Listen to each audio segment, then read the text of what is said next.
Salam sejahtera kepada pemirsa dimanapun Anda berada.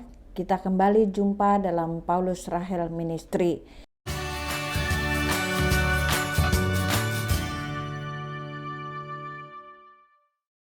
Hari ini saya mengambil sebuah tema tentang bohong dan bagaimana kita mengetahui orang tersebut bohong atau jujur. Sebentar kita akan bahas, tapi sebelumnya kita berdoa. Tuhan yang baik, terima kasih. Kami percaya Engkau ada bersama dengan kami dan kami percaya Engkau pun melihat keberadaan kami masing-masing dan kami percaya Engkau akan berbuat sesuatu yang baik atas hidup kami. Sebentar firman-Mu diberitakan, biar firman ini menjadi rema dalam hidup kami. Terima kasih Bapa, dalam nama Yesus kami berdoa. Amin. Shalom Bapak Ibu, satu hari saya menonton sebuah film kartun yang cukup baik dan cukup mendidik. Di situ dikisahkan ada anak yang jahilnya minta ampun. Nah, satu hari dia berteriak dengan suara yang sangat kencang seolah-olah dia ketakutan. Tolong, tolong, tolong, ada harimau katanya. Akhirnya orang-orang kampung ada yang bawa tongkat, ada pokoknya membawa apapun juga yang akan digunakan sebagai senjata untuk mengusir harimau.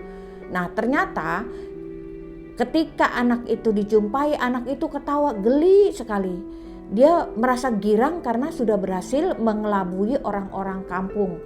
Akhirnya orang kampung itu merasa mangkel dan marah dan jengkel. Nah, ternyata dari perbuatan tersebut anak itu sudah dicap sebagai seorang pembohong. Sampai satu peristiwa anak itu benar-benar berjumpa dengan harimau dan benar-benar berteriak minta tolong. Namun karena masyarakat pernah ditipu, akhirnya nggak ada yang percaya. Nah, saudara bisa bayangkan selanjutnya kisahnya yang terjadi bagaimana. Nah, saudara, kita akan baca di dalam Amsal 10 ayat 19. Di situ dikatakan, di dalam banyak bicara pasti ada pelanggaran. Tetapi siapa yang menahan bibirnya berakal budi. Jadi semakin kita banyak omong maka akan semakin banyak pelanggaran. Amsal 25 ayat 15. Hidup dan mati dikuasai lidah. Siapa suka menggemakannya akan memakan buahnya. Jadi lidah itu memegang peranan penting dalam hidup kita. Sukses atau gagal, bahagia atau bersedih, berduka itu dikuasai oleh lidah. Nah, Allah membenci orang yang suka berbohong.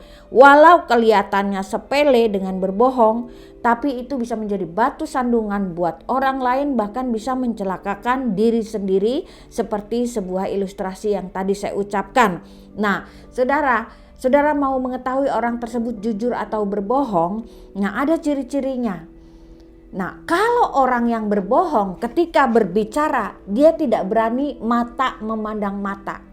Jadi mata itu dialihkan ke tempat lain, dia tidak berani memandang mata dengan lawan bicaranya. Ya, karena apa? Lewat mata bisa kelihatan orang ini jujur atau tidak. Yang kedua, ya, ketika dia berbohong, ya, dia akan membalikkan bola matanya ke arah kanan. Berarti kalau dari saudara arah kiri, ya, karena apa? Mereka sedang berusaha mencari informasi. Ini apalagi yang harus saya katakan ya. Jadi matanya ke kanan. Itu ciri-ciri orang yang berbohong. Lalu ketika ditanya, dia takut salah jawab, dia akan berusaha untuk ganti topik pembicaraan. Intinya dia ingin menghindarinya, ya. Lalu ada jeda.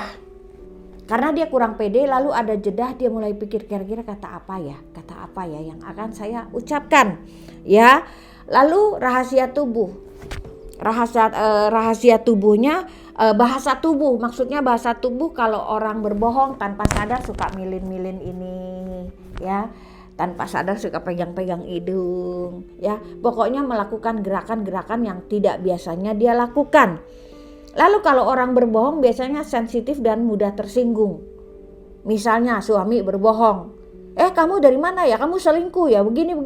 Karena kesentil memang benar. Akhirnya MPD, mekanisme pertahanan diri dia dengan apa? Dengan berlaku sensitif, marah.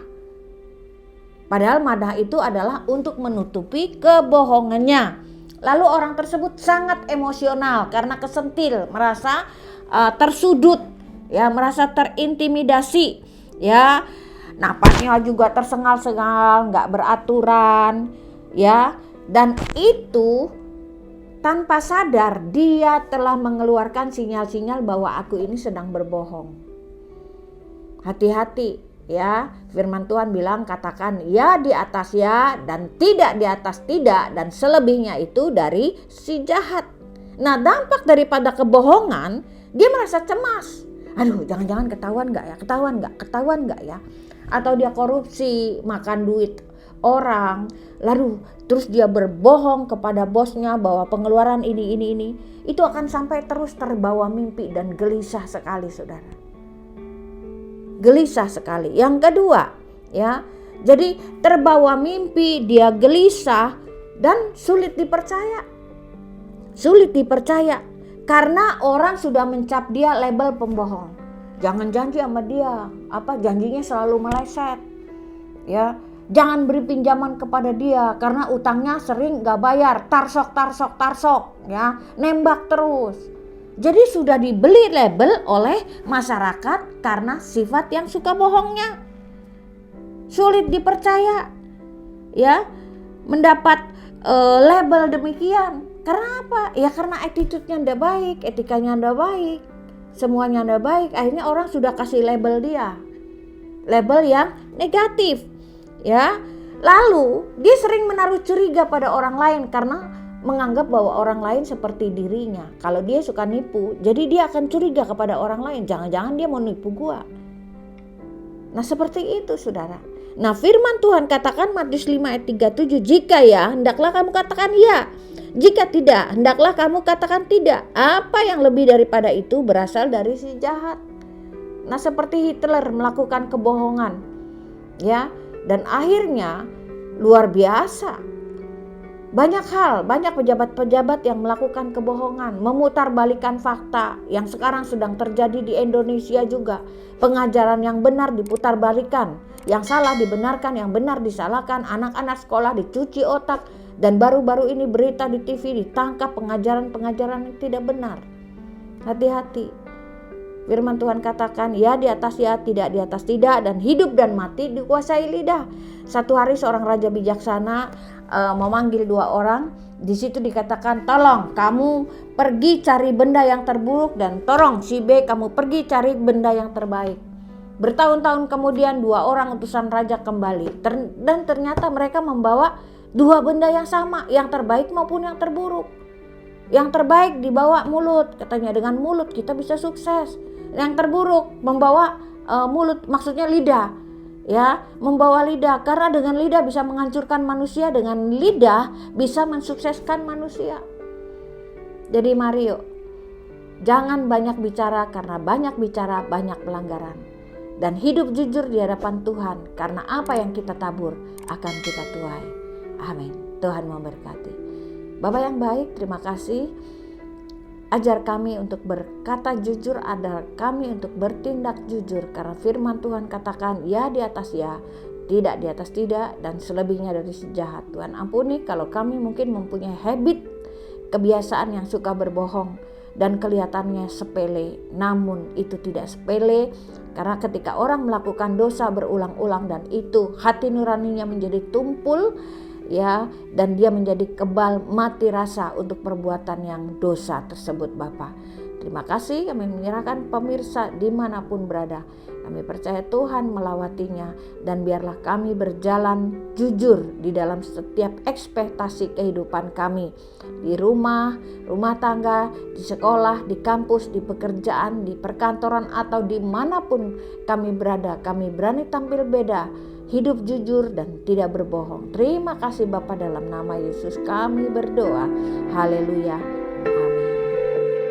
Amin.